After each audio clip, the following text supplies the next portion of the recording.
going to talk to Netanyahu about next Monday? Well, he's coming here. We're going to talk about a lot of things. We're going to talk about the great success we had. I mean, we had an incredible, in Iran, we had an incredible success. It was a great, brilliant strike, and how to go forward. We're also going to talk about Gaza.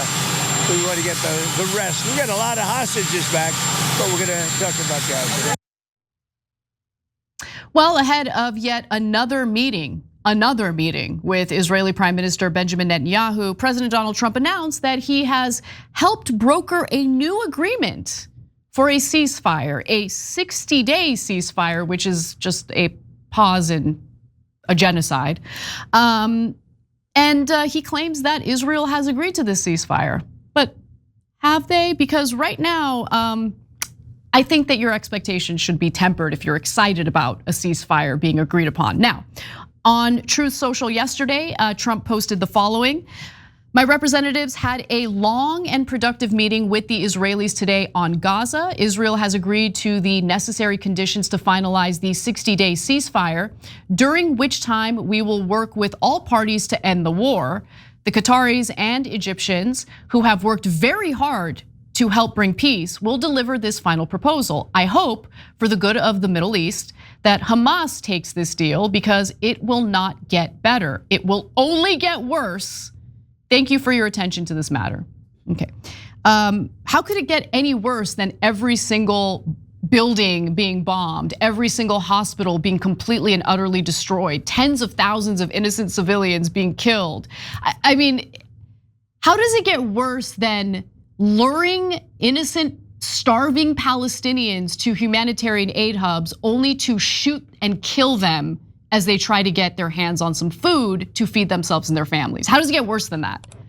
I mean, when it comes to the Israelis and the Israeli government, I totally believe that it can get worse. So I'll just take Trump's word for it. But nonetheless, this idea that Israel has agreed to a ceasefire is false, okay? So administration sources said that the deal was finalized after months of behind the scenes efforts led by a special envoy, Steve Witkoff, of course.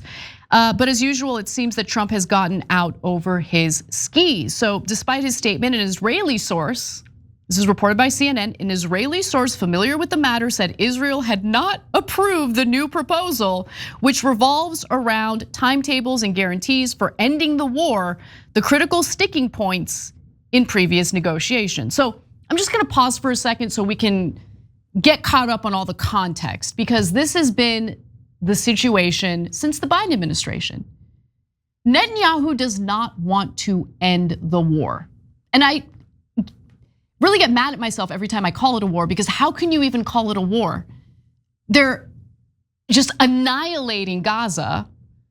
Hamas doesn't have, it's not a country with a military, with the kind of military capability that Israel has. The people of Gaza are trapped in that region, in that strip of land. They're just completely being annihilated. It's a genocide, so let's be clear about that. He doesn't want to end the genocide, okay?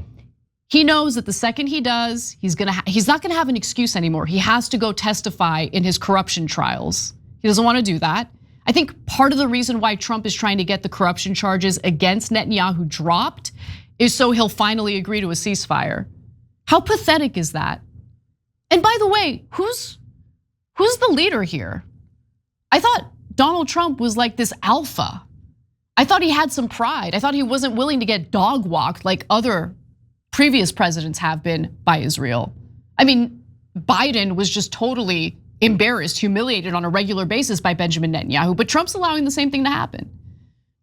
They don't want an end to the war, okay? And the sticking point isn't Hamas. The sticking point has always been Israel. So I really do take issue with the way that he framed this whole negotiation process in his Truth Social post. Nonetheless, in other words, Israel does not want to end the genocide in Gaza, and a source told CNN that this new version of a ceasefire agreement attempted to take into account Hamas's concerns with the earlier proposal.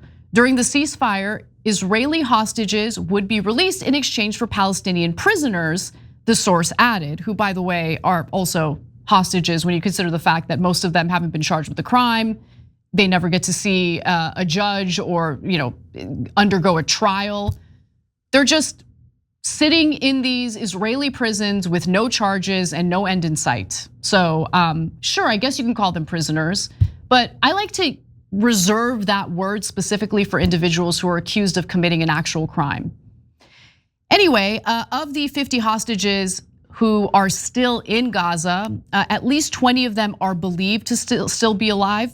And as part of the latest proposal, humanitarian aid would once again flow through UN-run channels rather than this just absolutely horrific US-backed Gaza Humanitarian Aid Foundation.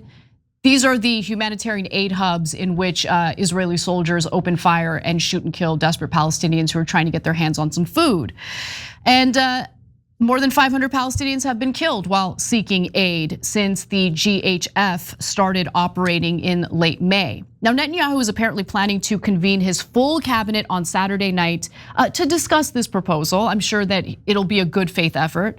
Hamas, which has been pushing for a permanent ceasefire as opposed to a 60-day pause, has not agreed to the deal either. The group said it was studying the new ceasefire offer received from mediators in Egypt and Qatar. Now, Hamas official Taher al-Nunu said that the militant group was ready and serious regarding reaching an agreement. He said Hamas was ready to accept any initiative that clearly leads to the complete end to the war. They've been saying the same thing for a while now, dating all the way back to the Biden administration. But again, Israel won't agree to that because they don't want an end to the war.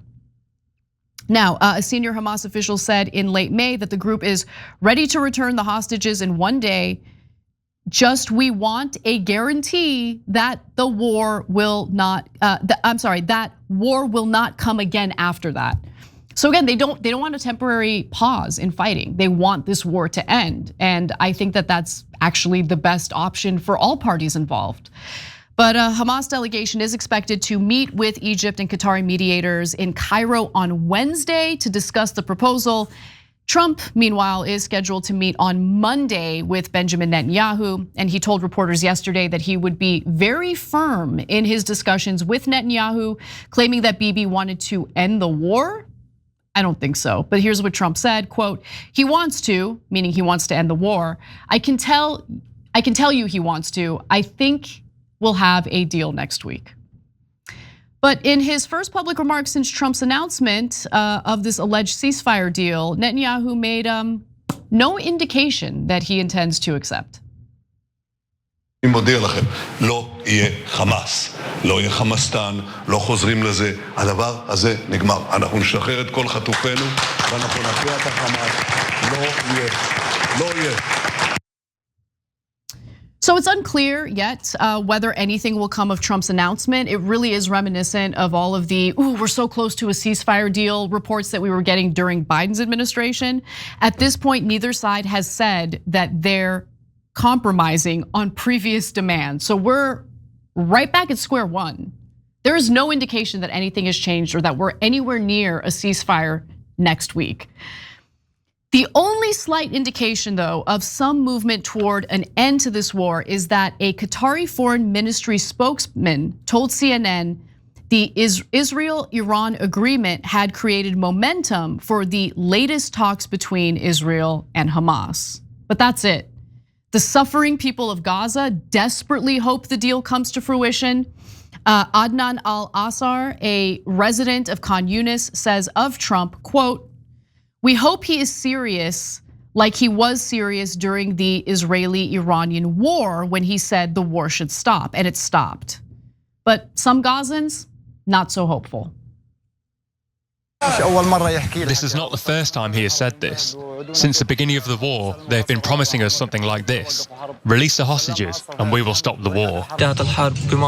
Every time they say the war is ending, they kill us, the death toll rises, and we lose more of our loved ones.